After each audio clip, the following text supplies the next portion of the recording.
أعوذ بالله من الشيطان الرجيم بسم الله الرحمن الرحيم الذين قالوا لإخوانهم وقعدوا لو أطاعونا ما قتلوا قل فادرءوا عن أنفسكم الموت إن كنتم صادقين صدق اللہ العظیم۔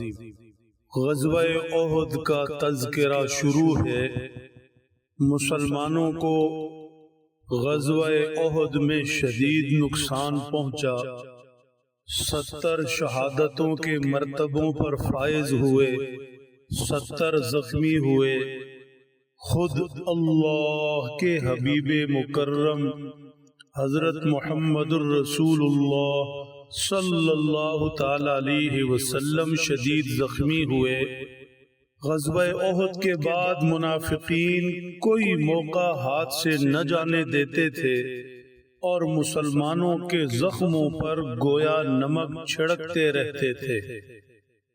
مسلمان صحابہ کرام رضی اللہ تعالی عنہم اجمعین کیا خوشبخت لوگ تھے کہ اللہ جل شانہ خود ان کی طرف سے منافقین کو زخموں پر نمک چھڑکنے والوں کو جواب دیتے ہیں۔ گویا کہ صحابہ کرام کا دفاع اور صحابہ کرام کی وکالت خود اللہ رب العزت نے فرمائی ہے۔ منافقین جو خود تو بزدلی کی چادر تان کر گھر بیٹھ گئے تھے، صحابہ کرام سے کہا کرتے تھے الذین قالوا لاخوانہم وقعدوا، جو لوگ بیٹھ گئے اور کہتے اپنے بھائیوں سے، صحابہ سے، لو اطاعونا ما قتلوا، اگر ہماری بات مانتے تو یوں جان سے ہاتھ نہ دھوتے، یعنی مدینہ طیبہ میں رہ کر ہی دفاع کیا جاتا۔ جو عبداللہ ابن ابی ضد پر آ گیا تھا تو نوبت یہاں تک نہ پہنچتی، ایسے شہادتیں نہ ہوتی، یوں زخم نہ اٹھاتے، اتنا نقصان نہ پہنچتا، یوں جانے نہ جاتی۔ ان کے جواب میں اللہ جل شانہ ارشاد فرماتے ہیں، قل، ہمارے حبیب مکرم صلی اللہ علیہ وسلم ان منافقین سے، پروپیگنڈا کرنے والوں سے فرما دے، فَادْرَؤُوا عَنْ أَنفُسِكُمُ الْمَوْتَ إِن كُنتُمْ صَادِقِينَ، اگر تم اتنے ہی سچے ہو اور تمہاری بات اتنی ہی درست ہے تو اب تم اپنے آپ سے موت کو بچا لو، تم اپنی جان موت سے بچا لو۔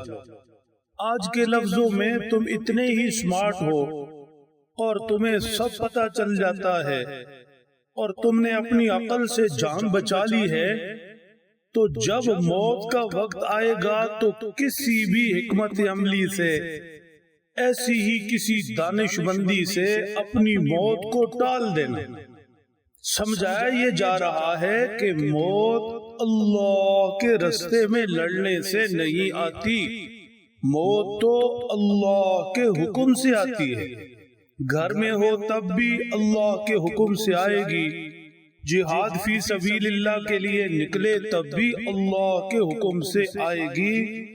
موت نے بہر صورت آنا ہے، گھر بیٹھے بستر پر آ جائے یا میدان جہاد میں گھوڑے کی پیٹھ پر۔